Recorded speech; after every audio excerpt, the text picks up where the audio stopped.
using all my high tech gear here to Yeah, make we it only have the success. best, don't we? We've been doing this Zoom thing for a while now, I so know I haven't done one in a while. I'm out of practice. and make sure we Last year now, I when I had my new record out, I was doing one a day for about 4 months. it's just so weird. Whoever thought we would be doing this?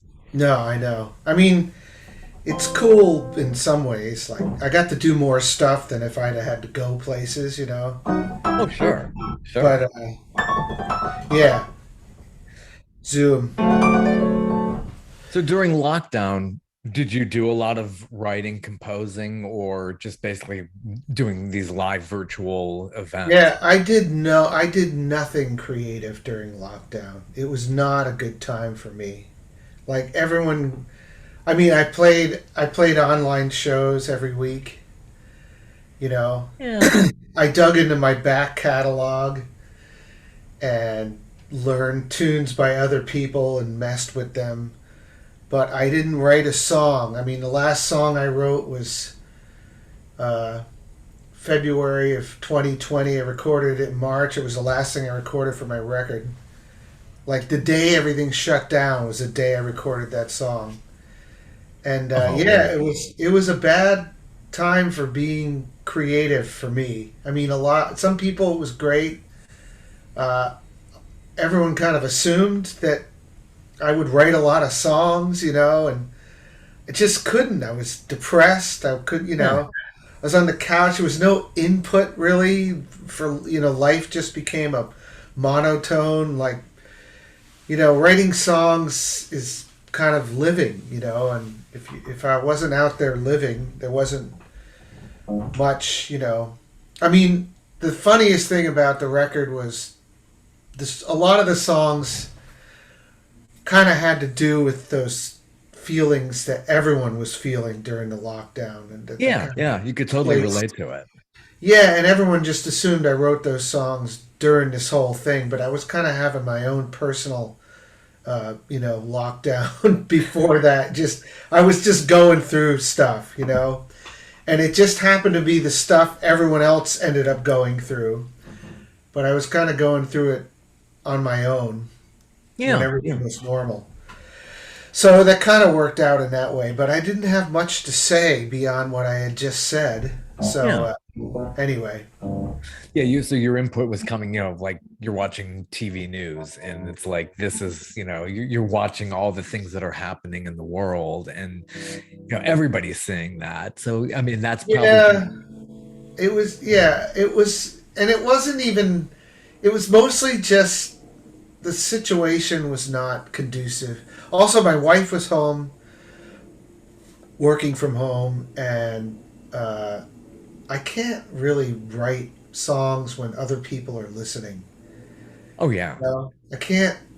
I gotta be free to come up with some really stupid shit and then discard it, but I have to come up with that first to get to the good stuff.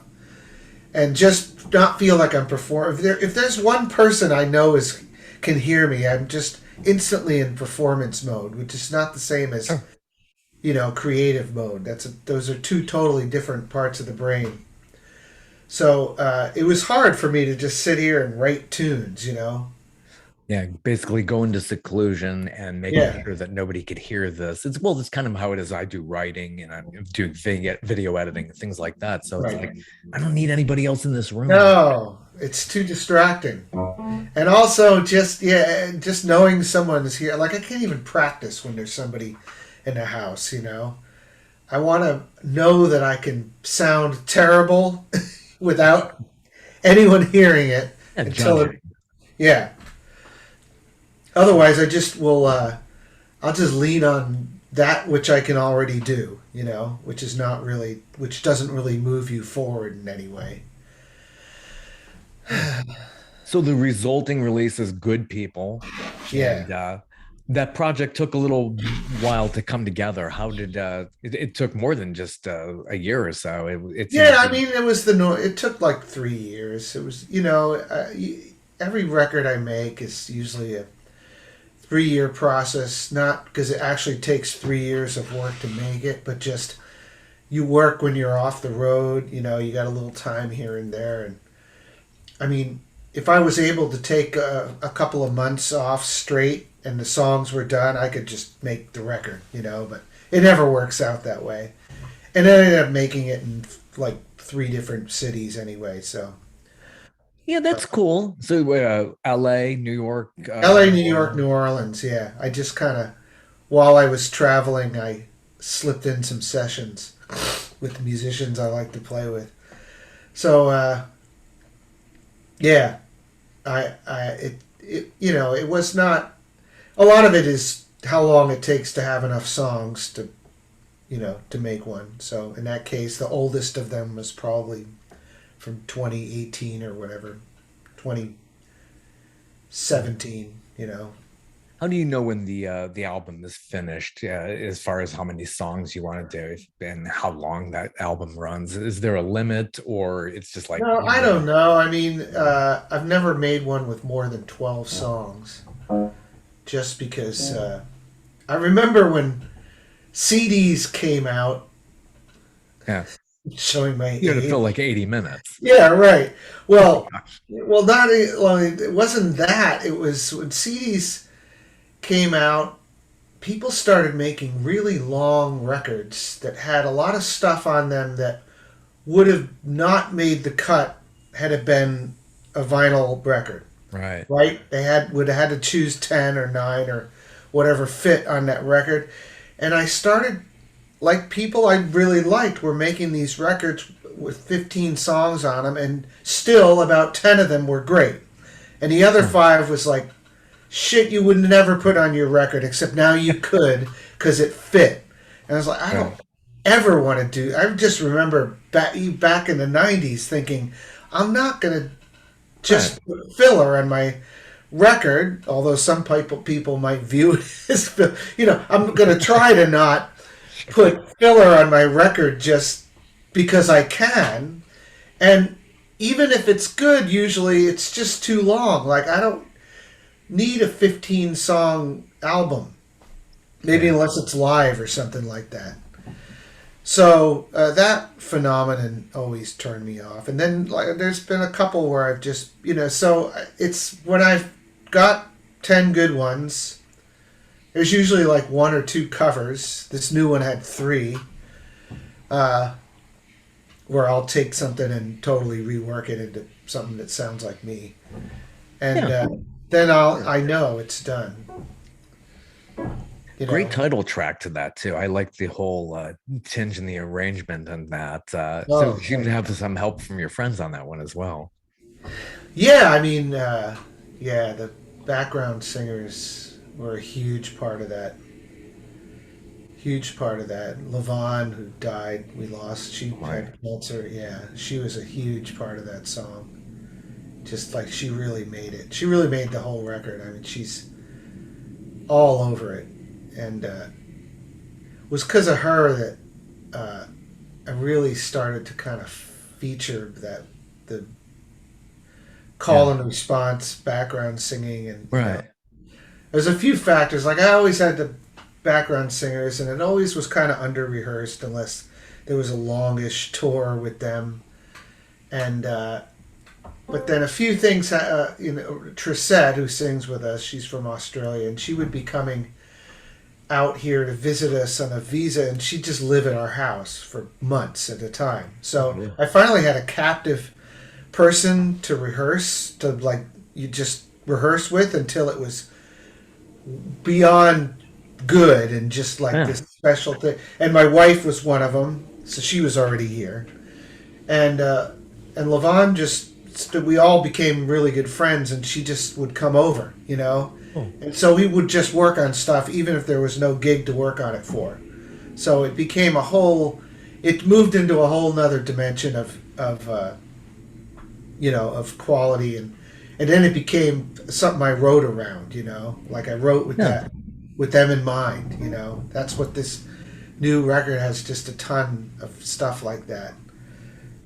So were you always into that gospel tinged feel to it? Yeah, I mean, I loved that stuff. Yeah, and when you have three, you can really do the call and response thing. You can have Yeah. it's just massive. Yeah, it's cool to have that positive vibe, which we so need right now, and just with all the divisiveness, everything going on, all the negativity. It's like, hey, Yeah, the thing about that song is, you know, the most the most negative and divisive voices. I don't think are the majority. They're just the right, loudest, right, right? They're the people that are the loudest and get the most attention because they're awful. yeah, it's always been that And way. people are like, if this is awful, I must look because it's so awful. And so you start to think that everyone's awful. And I think I would kind of lean that way, except I travel so much to all over the world. I've been, and 90% of people are wonderful and Right. kind and helpful, and they don't want that. But yet we just get an earful of that every day. They don't make the headlines, and it's much easier to look at a train wreck because that's a little more sexy. Yeah, exactly. So uh, that's a lot of the heart of that. And my wife, who Yeah, does good deeds. It all started with her, but yeah. the broader message is just people. Most people just quietly go through life doing good things, and you don't hear about it. So true. Yeah. The bad Yeah, ones get the headlines, and right. they But that's every the world. it is so true. So true. Now more than ever. How long have you been with your wife now? And she seems to be incredibly supportive. Mm. Well, we got married in '03, which was the 10th anniversary of when we met. Yeah. Broke up for about 5 years and just really couldn't stay apart and got back Oh, together. So, really, it's kind of since '93. My it's God. still time. Yeah. It adds up. Oh, 28 years, except with 5 years off in the middle. or, you know, Amazing. So you have 9 albums. Any favorites out of that? Or is it always your latest? it's always the latest. Yeah. Yeah. Yeah, it's always your latest baby. The last three I'm really happier with than anything I've ever done. Like the Mojo Deluxe record, I do a lot of tunes from that, and that's held up for me. And the Christmas record I made was a real uh, labor of love. Like I always wanted to make one, but I didn't want to just crank out a bunch of pap. Like Yeah. people say they hate Christmas music because there's so much bad Christmas music, but it can be good. And I just tried to make it a little bit different and a little bit more introspective than just silly. And I don't Right. know. Anyway, I tried. I was happy with it.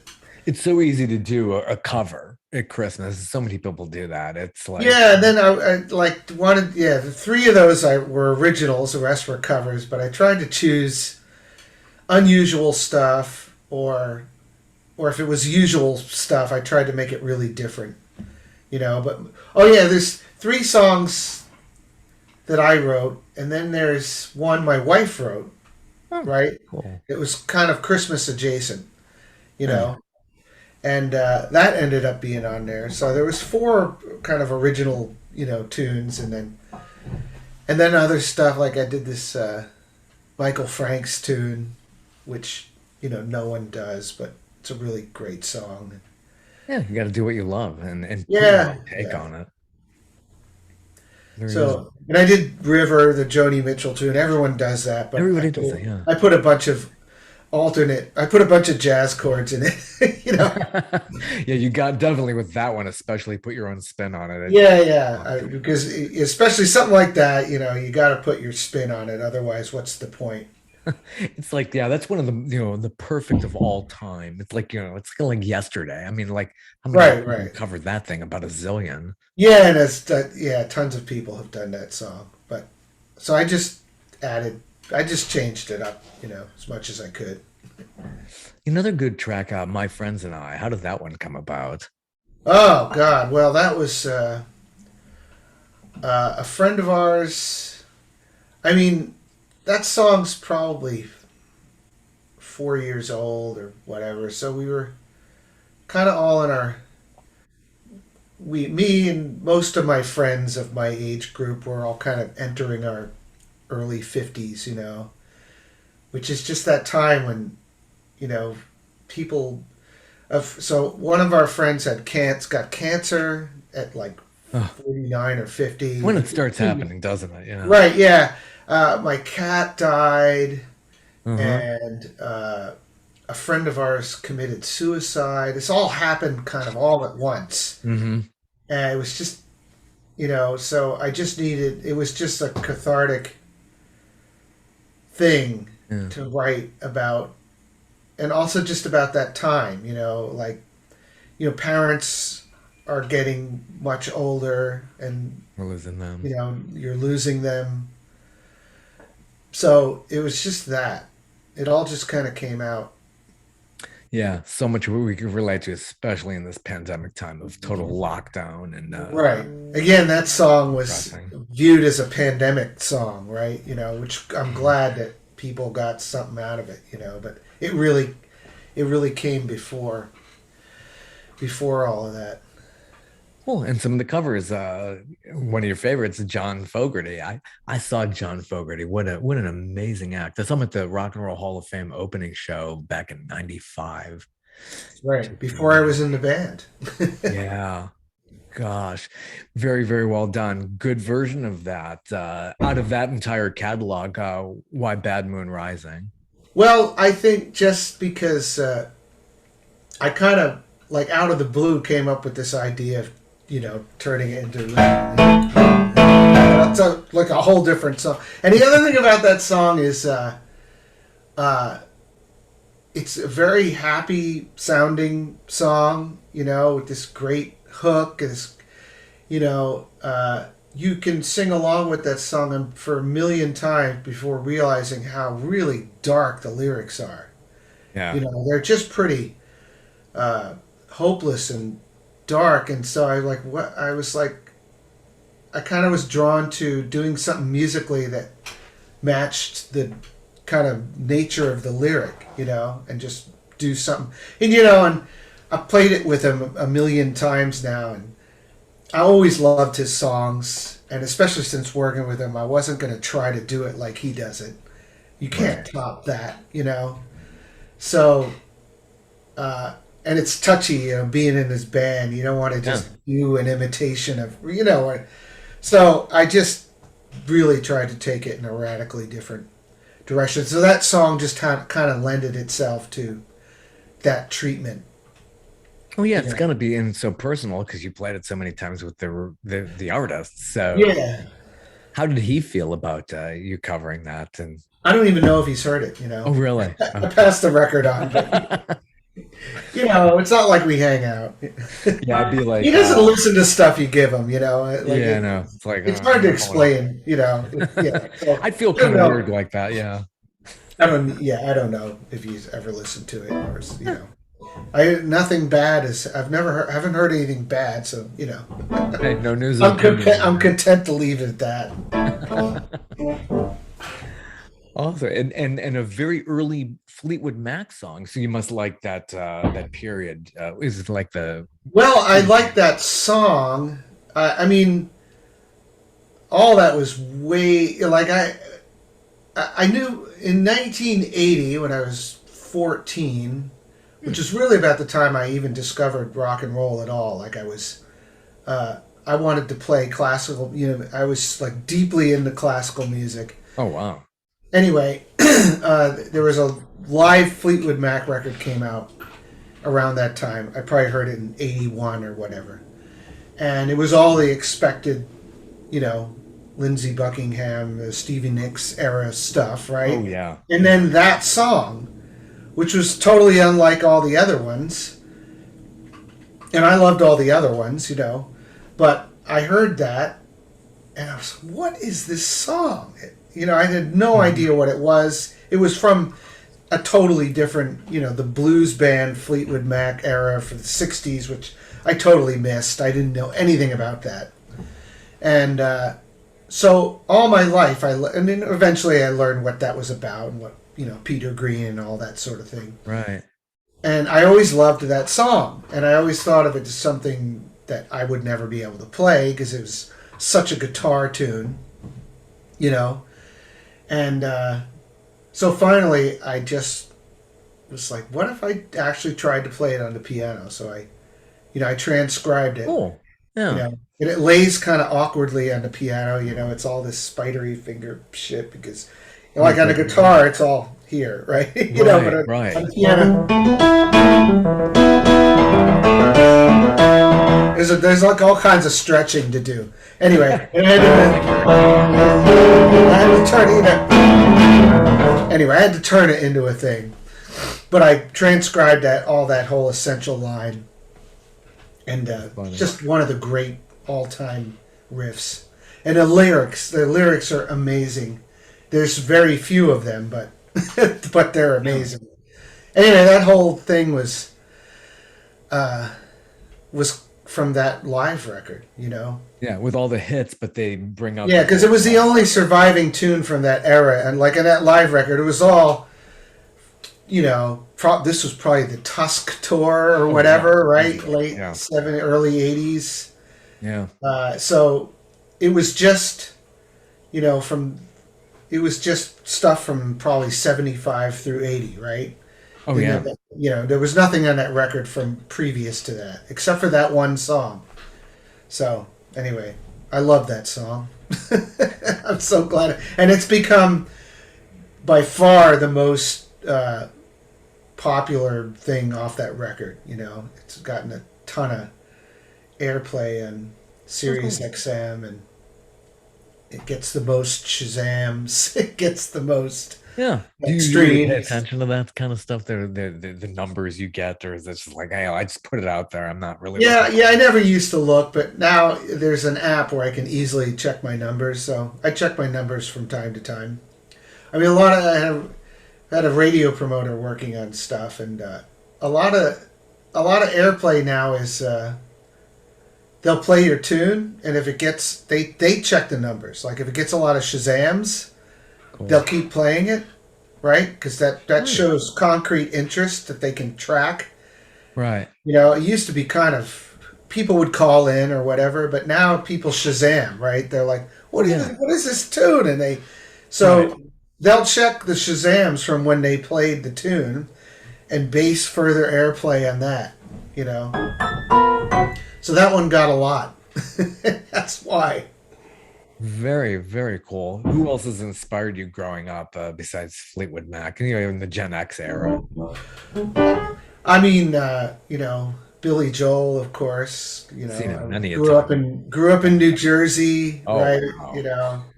Played the piano, right? And I was also a big Beatles fan. I mean, one of the first records I got, rock records, was Sgt. Pepper. This is like 11 years after the Beatles broke up, but that stuff's forever. Yeah, I grew up in the Gen X era and mostly listened to, classic boomer rock. That was like, I just loved all this stuff from 10, 15 years before that, your older brothers and sisters were listening, or your uncle was listening, right? You know what I mean? Like, totally. Right, and that was the stuff I was into, and all the other kids in my high school were like. But there was stuff that we all, the early Gen X era. It was like there was no one yet our own age making hit records, right? No. Like in the 80s. It would be a few years off. They were all still older than us, right? Right. It wasn't really till Nirvana, like, right. Those people were actually my age, right? But before that, so you were kind of, even the artists that were having the hits then were older than us. Oh, yeah. It was Billy Joel and John Paul McCartney. Yeah, right. And, of course, Springsteen, was a huge, right? Joe Jackson, all this stuff, Yeah, Springsteen was basically religion in Cleveland when I was growing up. Yeah, right. Oh, yeah, Cleveland. Oh, my gosh. Had a big cult there before he was big. I just remember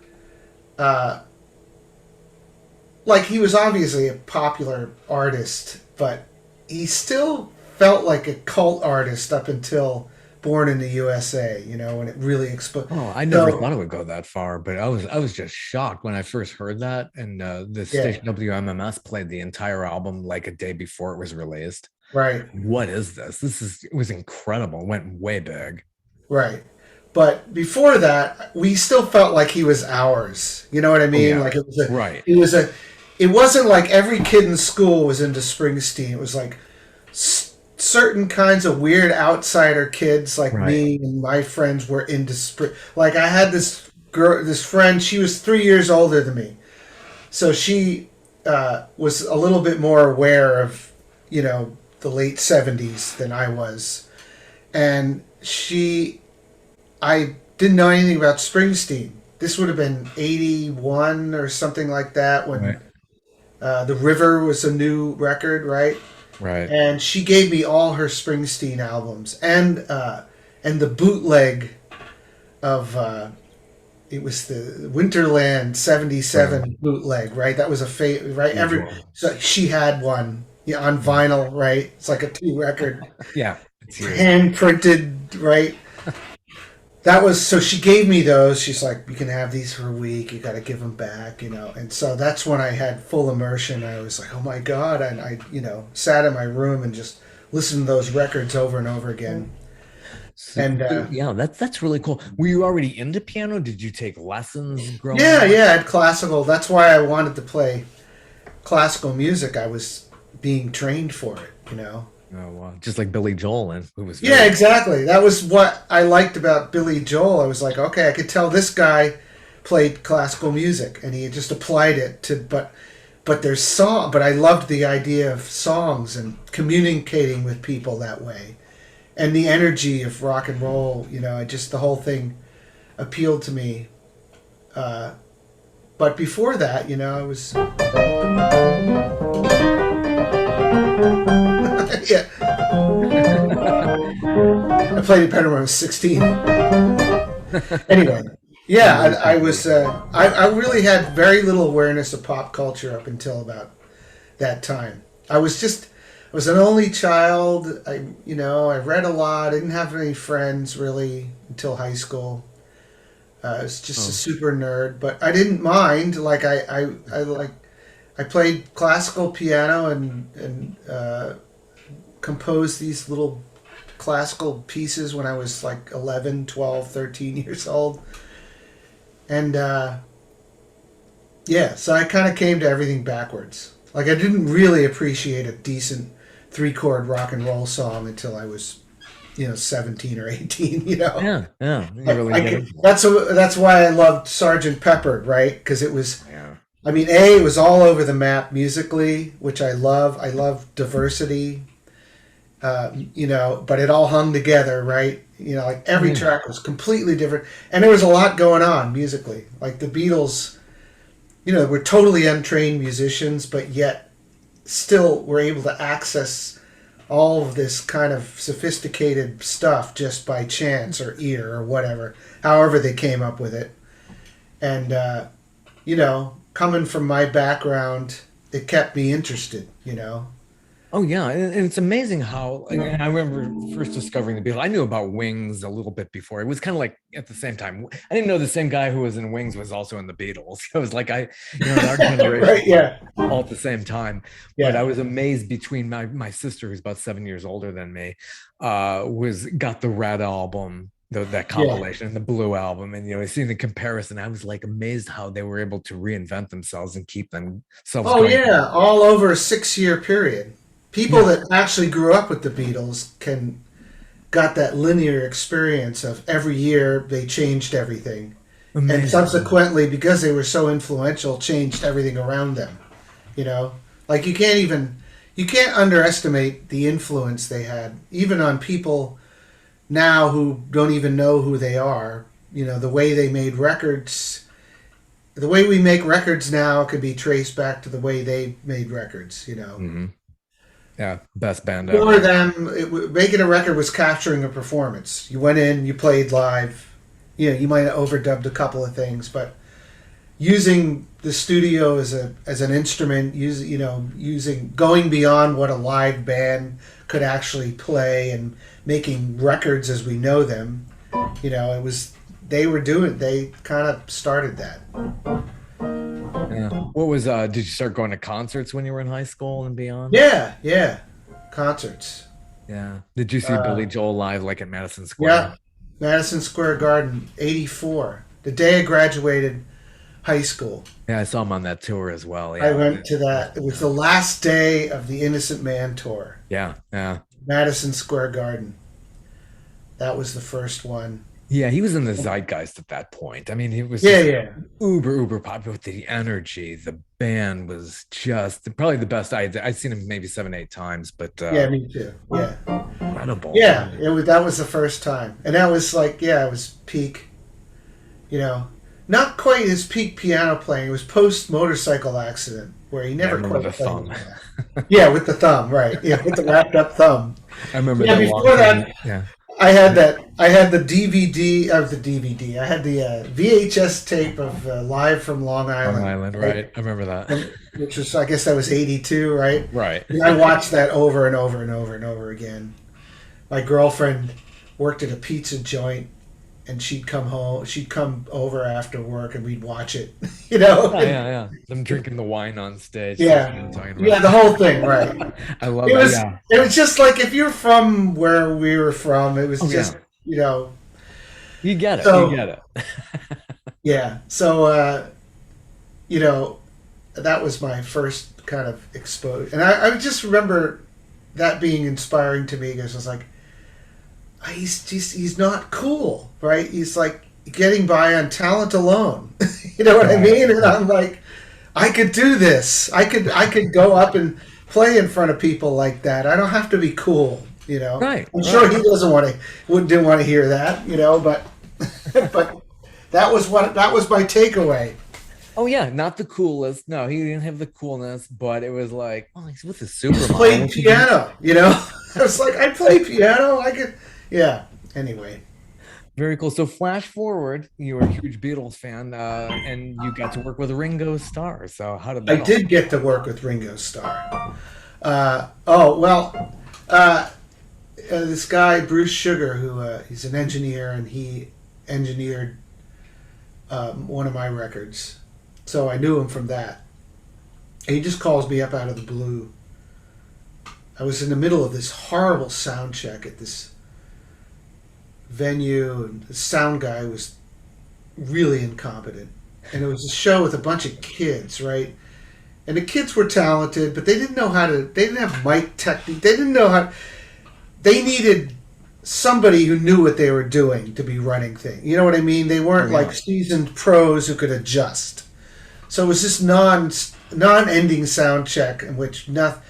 It was just so despondent, and I just get out of the blue. It's like, hey, do you want to do a session with Ringo? And I'm like, are you shitting me? I got up and ran around in circles a few times. I said, yeah, man, what's the dough like, man? I don't do that. So yeah, it was at his house, on a Monday or Tuesday or something like that. Went over there and cut a track, and he was there. Nice. Really nice guy. I Always think, seems to be in good spirits. It really and yeah, and he made you feel comfortable. I think the thing about being a Beatle is all these famous people that made their mark in the 70s, 80s, whatever, they all have a Beatles moment. Like almost every musician I work with of a certain age is like, oh, I saw the Beatles on Ed Sullivan, and I wanted to play. That was it for me. yeah, I wanted yeah, to, like, they all have the same story. right. If they were around, if they were that, it was, I was before my time, but you know what I mean. Oh yeah, Uh, so many people I've met. Yeah, I remember right, and Ed Sullivan. they all have the same story, and so I think, so to people who are really famous, the Beatles are still like another dimension, and I think he knows that. But while I was there, like Joe Walsh called, and Steve Lukather called. Like Oh wow. people were calling all day. He's like, Ringo. I'm like, he's just like he's a guy. A friend of mine who's a huge Beatles fan, he's like, you have to get a picture of something like really normal and average at his house, so I can tell that he's human. So I'm in the bathroom, I'm like, this is Ringo's bathroom. None of this makes me look cool at all, but what are you gonna do? Anyway, yeah, I played on the Ringo track. It was lots of fun. Cool. The Give More Love album came out. Yeah, Give More Love. Yeah. Very, very cool. Yeah, it'd be nice to be part of that all-star band. It's got some people in that. I know. Yeah, and he always changes it. But that was great. I got home in the afternoon after the session. I'm like, oh, there's some work I need to do, and I was like, I can't do any work. I just did a session with Ringo, so I just invited all my friends over and had a barbecue. I said, you're coming over. I just played with Ringo. Does that get any better? Yeah, any better than that? It's like a thing. Wow. So New Yorker magazine called you the keyboard wizard? Yeah, they did a blurb about a show I was doing and referred to me as a keyboard wizard. I'd always wanted to be. I love the New Yorker. I have a subscription, Yeah, I did too. And so that came out while I was on the road, and I came home and like the issue was sitting on the at the counter, and I found the article. I'm sitting out on the balcony with my wife, and I go, look, the New Yorker says I'm a keyboard wizard. And she goes, well, around here, you're just a guy in sweatpants that takes out the garbage. Keep it real. Right? That's my wife. Ladies and gentlemen, my wife. That's the good Take thing. my wife, please. Hey.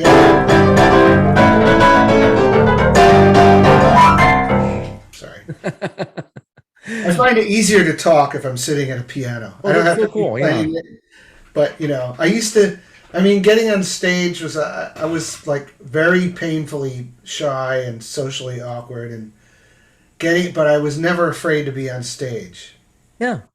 Right? It was like putting on my cape, had my piano crutch. I could do no wrong, So even now, like doing it, I can do an interview without a piano, but I just set up my Zoom on top of the piano, basically. That's cool because how does your writing process go? Are you starting to write on the piano and then lyrics come later? Oh yeah, there's no set thing anymore. It's more now working around that which I've already done. Like I used to have a method. But now, usually lyrics come first, or a lyrical idea comes first. Because I kind of, unless it ends up being an instrumental, like I've done some instrumentals, those things are just usually a product of sitting at the piano and screwing around and accidentally hitting a wrong note and finding out that was cool and then working from there, Yeah, now it's when you have a big enough catalog of stuff and you have the stuff you do all the time that people like. I've often started to write a song that was competent and fine and good, but was kind of a rewrite of something I'd already done, Yeah. and not quite as good. And now it's like, there's no point in this existing, so I'll abandon it. So a lot of it now is trying to get past myself. I play in keys that are less comfortable to play in, so I don't rely on my chops, and I can do some flashy thing and get by. That doesn't make for a good song. And just anything that will point me in a direction I haven't been in yet. It gets harder and harder, The older you get and the more you've written, the harder it gets to just not repeat yourself, because there's no point in it. Yes, it's going to be a lesser version of what you've already done, and nobody wants to hear that. I don't want to hear that. I don't want to play it. Like if I have a choice between the really cool song that was the first one and the not quite as good but competent version of it. Which one do you think I'm going to do, right? So right. it kind of has to be something I want to play live. And then the other part of the process is 90% of the songs get played live before they get recorded. So, and you can feel when you're connecting. Yeah. And when you're connected. It doesn't have, you don't have to hear applause. You don't have to hear anything. You can feel, you can feel it in a room when you're really getting to people. It's a great feeling. And you can't describe it. Like they're not, you just feel it. Yeah. So everybody who's in Billy Joel's band says it's like, okay, when we pull out like an album release, just an album track, we could feel it from the stage. They want to hear the hits, and you could just feel the room just like totally change. I know. Yeah, having a bunch of hits is hard. Well, hard, I mean, you're boxed in. Yeah, big rooms. I mean, I see it with John Fogerty, right? He's got he's got so many hits, he doesn't even do them all, right? You can, yeah. But when he wants to play something that's not a hit, I feel like it gets a good reaction, from the kind of the real fans. But there's a whole segment of people in the crowd that are just like, I don't want to. I want hits. Yeah. You could feel it. Because musicians are creative. Like you want to play a new song, you want to keep moving ahead and do. So you kind of, if you have a lot of hits, of course it's great. You're successful, but you have to accept. As time goes by, you have to accept that people just want to hear those tunes. It goes from, like any career of any length, there's a whole period where you're putting out new stuff and everyone can't wait for your new stuff. And then your whole audience kind of reaches a certain age where they're just like, I don't want to hear new stuff anymore. Right? Well, yeah.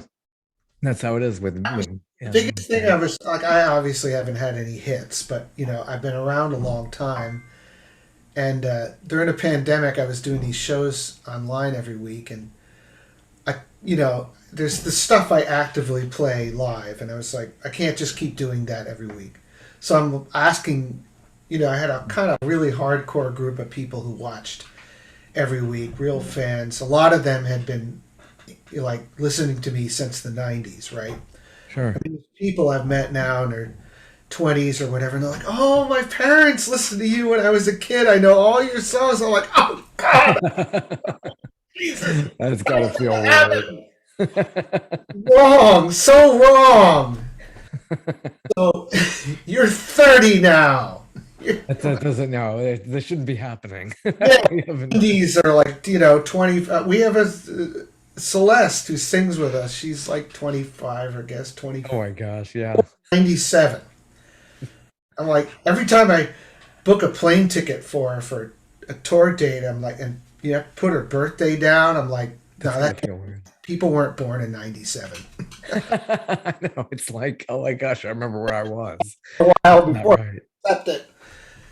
Anyway, they're asking for all these old tunes of mine that I don't play anymore that I didn't think anyone cared about at all. Like they were, and I'm like, geez, I really have learned. I learned a lot from that about stuff that those tunes now had like a nostalgia factor to them, which is something I never figured in because they weren't hit songs, But they bought that record in 95 or whatever, first one I did. And they've been listening to those tunes since then. So it's all embedded in that lizard part of their, right? Like we all have that, right? Yeah. Oh yeah. You have earworm. Yeah, right. And it's just like it makes them feel something, makes them beyond just they like the tune, reminds them of a period of their life, right? All that sort of thing I never really thought about.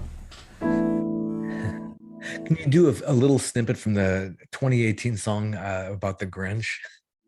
That's I like that kind of a Randy Newmanish kind of. Ah, you're a mean one, Mr. Grinch. You're a nasty, rascal skunk. I don't think that's the first verse. I wouldn't touch you with a 39.5-foot pole. Or whatever. Yeah, I like that. It was kind of Randy Newman-ish kind of thing. I like that. It's very positive, and but he's, Or, you're a mean one, Mr. Grinch. yeah, like I always loved that Grinch cartoon growing up, and Yeah, uh, that's so cool. loved Dr. Seuss. Like I had all the Dr. Seuss, but like there was a monthly subscription. Like I got one a month when I was a kid. I had the whole set, and I loved that song. And in 2004, I had this show. It was like a multi-act show at a theater, the Colonial Theater in Keene, New Hampshire, and it was like a Christmas holiday show. So I went out there and I just wanted something to sell. I had no Christmas music recorded. So I wanted something to sell at that show, right? Because it was a big crowd. So I went in the studio, I had like no money, and I recorded that tune and this other one that I wrote, the After Christmas song. Made like a little 2-song EP thing, right? Which you could actually sell in 2004. And, mixed it all in one day. Got players in on as a favor. Did it really quick, like a couple weeks, a month before the show. Had them pressed up just in time. Anyway, I go out there. I did that. Then the tune was never really official. It was like on iTunes or whatever, and no one paid much attention to it. And then I got this call out of the blue from some assistant, at Universal in 2018, 16 years later or whatever it was, and Wow. saying, "Oh, we might want to use your version of the Grinch in this project we're doing." They wouldn't tell me what it was, So I sent them to my manager, and they wouldn't tell us what it was. They wouldn't tell us that they were actually going to use it.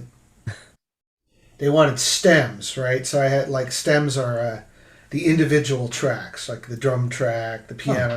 There's a lot of times uh, if they're using something in a movie or TV show, they won't. They might just use the instrumental part in a section and strip away the vocals, or they might just strip it down to the drums. And they wanted to have options because they were. Turns out they were using it in a trailer, right? So they manipulate it in all kinds of ways and cut it up. But I didn't know that at the time. So they wanted stems. I'm like, Jesus, I recorded this thing like probably it was first or second generation Pro Tools. hmm. Anyway, I had the disc of the master tracks. I was lucky that I kept that, right? Cool. Yeah. Mix wasn't even that good. We remixed it because it was done the day of the recording when I originally did it, so it was all very hastily done. But it came out great. The band was great, and I played this like little spinet upright piano and sang live. We cut the thing live, and anyway, we got out the old master tracks, went over to my producer's studio, and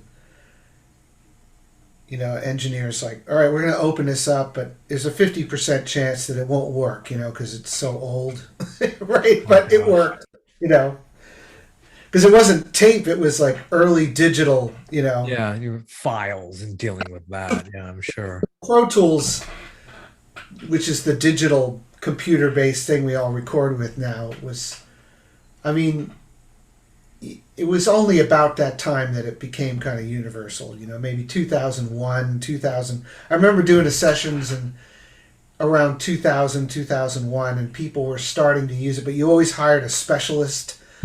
Somebody would come in and they knew how to work Pro Tool. Now every kid in their bedroom knows how to work Pro. But it Exactly. was a specialty thing that cost a lot of money, and you'd bring it in addition to the normal way you were recording because you could fix stuff. Anyway, it was from about that era. So anyway, we opened it up. We said, and eventually they told me what it was for, and still wouldn't tell us if they were going to use it. A price was worked out, which was you know, definitely one of my best paydays. And Cool. Yeah. It's anyway, where it's the at. check about a week before it went out, like the check arrived. My manager's like, "We got the check. They're using it, right?" And then Oh, no cool. one would tell me when. And I woke up one day and I went to Facebook or whatever, and like tons of messages. I just heard you on the Grinch trailer on TV, and then all year we ran for like a year, and people were like, people would be in movie theaters and they surreptitiously tape the trailer and it's like it's on the screen, right? Anyway, it was good. That tune got a whole new life from that. And then I made the Christmas record because, you know, it had momentum and I'd been meaning to do it for years. Yeah. Yeah. Now, where did you record the Christmas record? Oh, mostly here in LA. In You know, Holland. Yeah. yeah, pretty much all here in LA. And the Grinch and that After Christmas song we remixed. Those were from '04. The rest, there was a couple of other random things I'd done a few years earlier. Well, most of it we did. Uh, that was 2018. I had most of the Good People record was done by 2018, save Mm. for two more songs. And I pretty much dropped that. I put it on hold, and we spent all year working on the Christmas record, and got it because there was definitely a deadline for that, right? Sure. And the French thing was going on the whole time, and so I wanted to capitalize on it and get it out that Yeah. year. Yeah. In 2019, I was on the road so nonstop, I barely get to finish working on my record. So we were Cool. all set to put it out in early 2020, and then Bam. Yeah. Yeah. So back on the road now more, or yeah, is that starting to happen more? yeah, the second half of the year I toured quite a bit.